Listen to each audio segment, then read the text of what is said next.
It's good to see you, Mr. Zuckerberg. I think you, of all people, can appreciate using a person's past behavior in order to determine, predict, or make decisions about future behavior. And in order for us to make decisions about Libra, I think we need to kind of dig into your past behavior and Facebook's past behavior with respect to our democracy. Mr. Zuckerberg, what year and month did you personally first become aware of Cambridge Analytica? I'm not sure of the exact time, but it was probably around the time when it became public. I think it was around March of 2018. I could be wrong, though. Mm-hmm.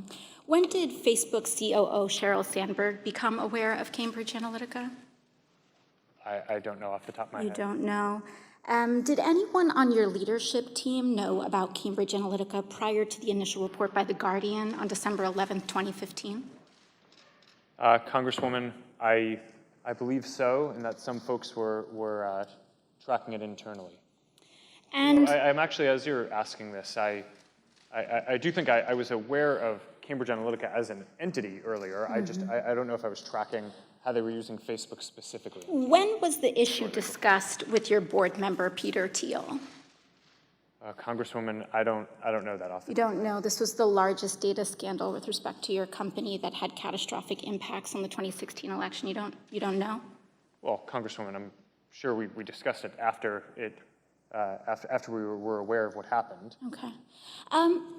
You announced recently that the official policy of Facebook now allows politicians to pay to spread disinformation in 2020 elections and in the future. So I just want to know how far I can push this in the next year. Under your policy, using census data as well, could I pay to target predominantly Black zip codes and advertise them the incorrect election date?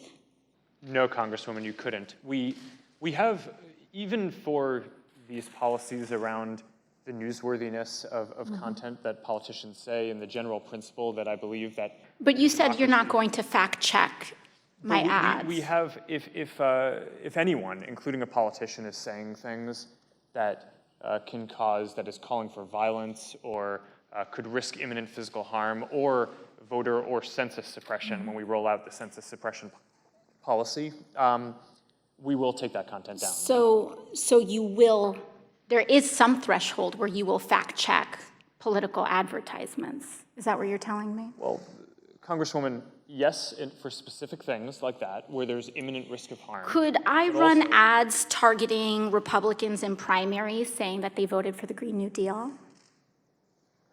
Sorry, can you repeat that? Would I be able to run advertisements on Facebook targeting Republicans in primaries saying that they voted for the Green New Deal? I mean, if you're not fact-checking political advertisements, I'm just trying to understand the bounds here. What's fair game? I don't know the answer to that off the top of my head. I think so probably. You don't know if I'll be able to do that? I think probably. Do you see a potential problem here with a complete lack of fact-checking on political advertisements? Well, Congresswoman, I think lying is bad, and I think if you were to run an ad that had a lie, that would be bad. That's different from it being, in our position, the right thing to do to prevent your constituents or people in an election from seeing that you had lied. So you won't take down lies, or you will take down lies? I think it's just a pretty simple yes or no. Congresswoman, I'm not talking about spin. I'm talking about actual yes, in most cases, in a democracy, okay. I believe that people should be able to see for themselves what politicians that they may or may not vote for so are you saying, won't take judge them their down. Character for themselves. So you won't take. You may flag that it's wrong, but you won't take it down. Congresswoman, it depends on the context that it shows up. Organic post.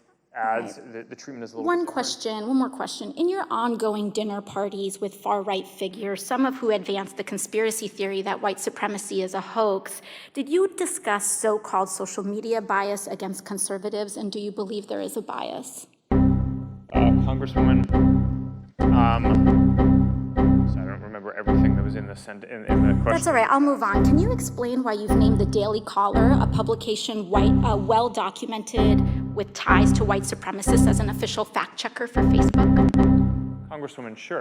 We actually don't appoint the independent fact-checkers. They go through an independent organization called the Independent Fact-Checking Network. network that has a rigorous standard for who they allow to serve as a fact checker.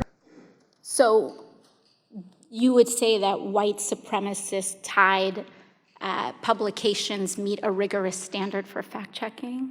Extermination, exterminated, exterminated, extermination, extermination.